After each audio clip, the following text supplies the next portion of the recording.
NEC 250.130 states that an equipment grounding conductor shall be installed for each branch circuit that supplies a receptacle outlet or appliance and shall be connected to the equipment grounding terminal of the receptacle or appliance. There are some exceptions to NEC 250.130a. Firstly, fixtures not required to be grounded. Secondly, equipment that does not require an equipment grounding conductor. And thirdly, receptacle outlets that are not required to be grounded. NEC 210.7d2 requires GFCI protection for all 125 volts, single-phase, 15 and 20 ampere receptacles installed in all locations listed in 210.8a. Based on the NEC, extending an ungrounded circuit and installing a grounded receptacle is not allowed without running an equipment grounding wire back to the grounding electrode system or the main panel and connecting it to the receptacle ground screw. Extending an ungrounded circuit and installing a grounding receptacle without an equipment grounding wire is not acceptable according to the NEC. GFCI protection alone does not provide an adequate substitute for a grounding conductor. The NEC has been consistent in this requirement since at least 1971. To elaborate, let's delve into the specific requirements and considerations when dealing with ungrounded circuits and the installation of grounded receptacles. The National Electrical Code, or NEC, provides detailed guidelines to ensure electrical safety and proper grounding practices. Section 250.130 of the NEC clearly mandates that an equipment grounding conductor must be installed for each branch circuit that supplies a receptacle outlet or appliance. This grounding conductor must be connected to the equipment grounding terminal of the receptacle or appliance. The purpose of the equipment grounding conductor is to provide a low impedance path for fault current to return to the source, thereby facilitating the quick operation of overcurrent protective devices such as circuit breakers or fuses. This rapid response is essential to prevent electrical shock hazards and minimize the risk of fire. There are, as mentioned, some exceptions to the general rule outlined in NEC 250.130a. Firstly, fixtures that are not required to be grounded are exempt from this requirement. Secondly, equipment that does not necessitate an equipment grounding conductor is also excluded. And thirdly, receptacle outlets that are not required to be grounded are not subject to this provision. However, it is crucial to carefully evaluate the specific circumstances and applicable codes to determine whether any of these exceptions apply. It's important to recognize that these exceptions are very specific and may not apply in all situations. Another relevant section of the NEC is 210.7d2, which stipulates that GFCI protection is required for all 125 volts, single-phase, 15 and 20 ampere receptacles installed in the locations listed in 210.8a. These locations typically include areas where there is a higher risk of electrical shock, such as bathrooms, kitchens, and outdoor areas.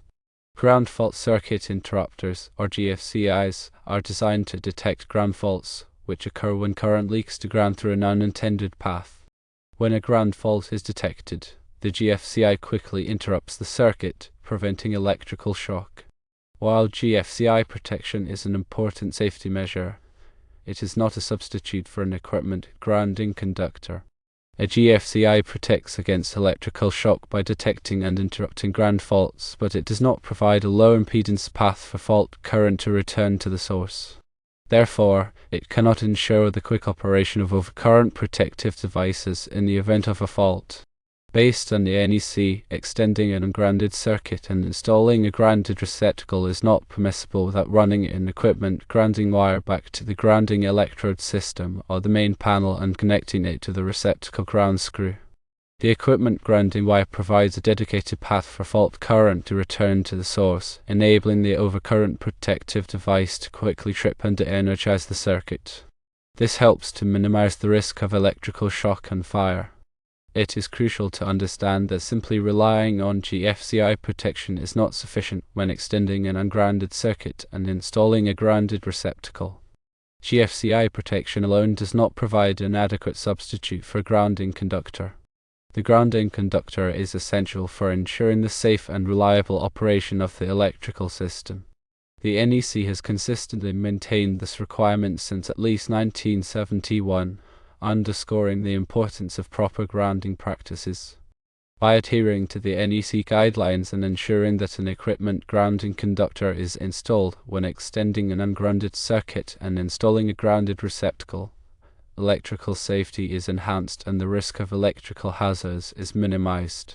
Remember, it is always best to consult with a qualified electrician or electrical inspector if you have any questions or concerns about electrical wiring or grounding practices.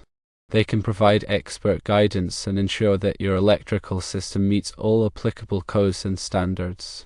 To summarize, the NEC mandates the installation of an equipment grounding conductor for each branch circuit that supplies a receptacle outlet or appliance, and this conductor must be connected to the equipment grounding terminal of the receptacle or appliance.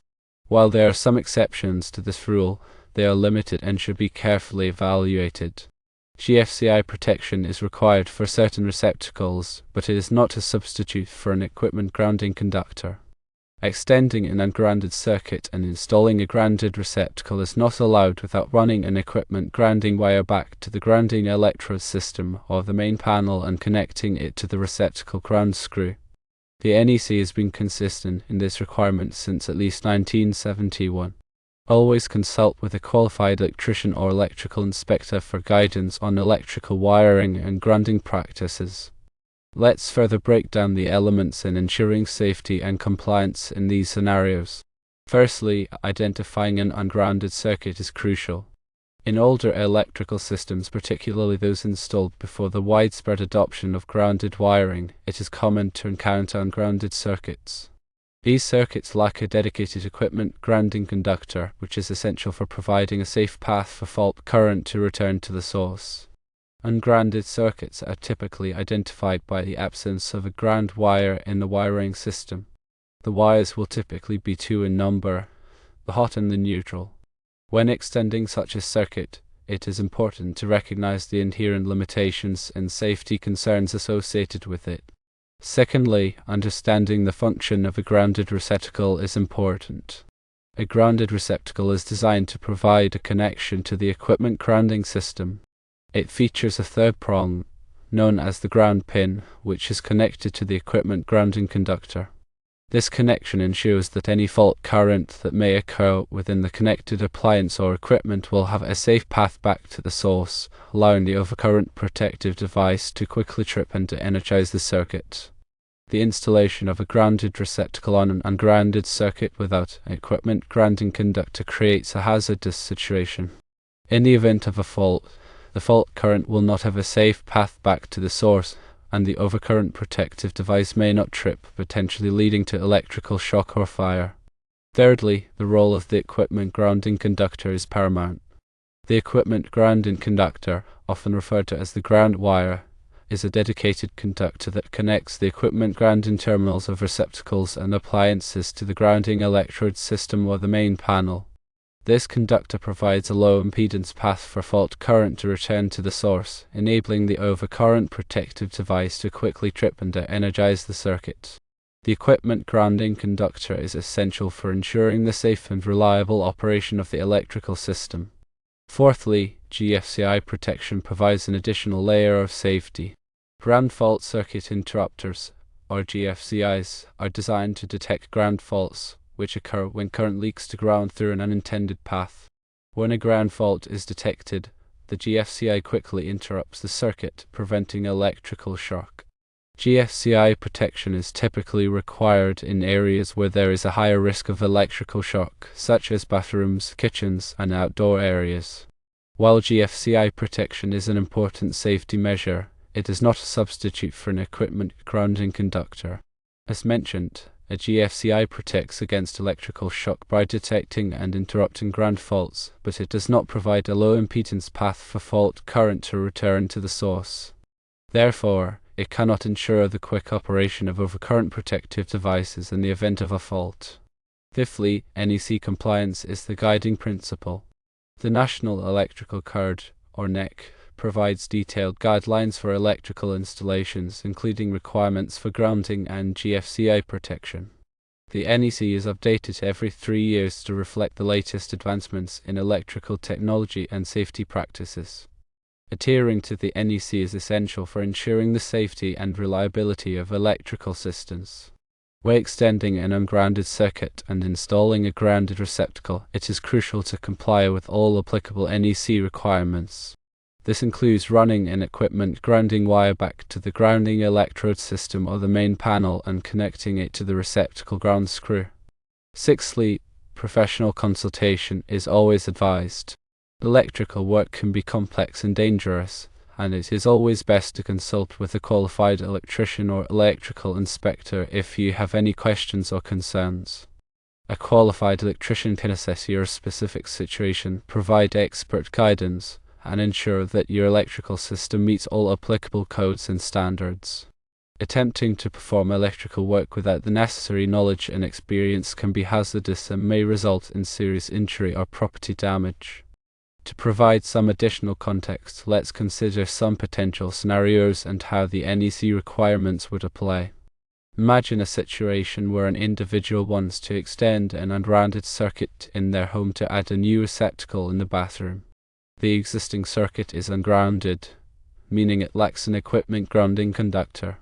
The individual decides to install a grounded receptacle at the new location, believing that GFCI protection will be sufficient to ensure safety.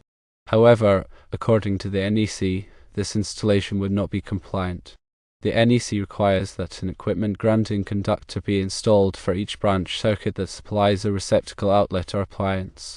In this case, the individual would need to run an equipment grounding wire from the new receptacle back to the grounding electrode system or the main panel and connect it to the receptacle ground screw.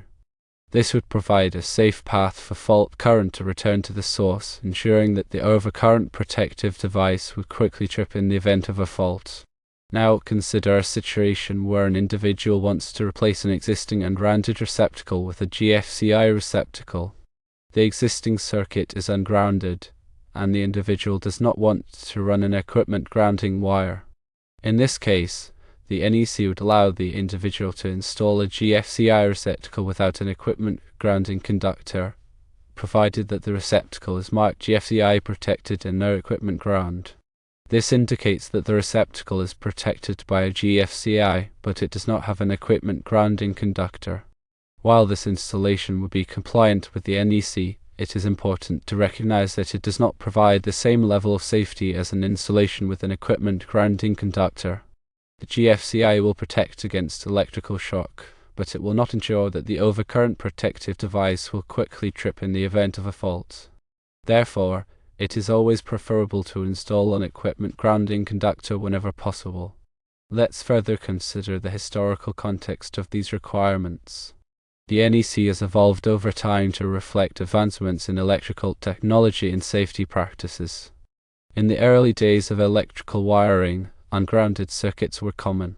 However, as the understanding of electrical safety improved, the NEC began to require the installation of equipment grounding conductors.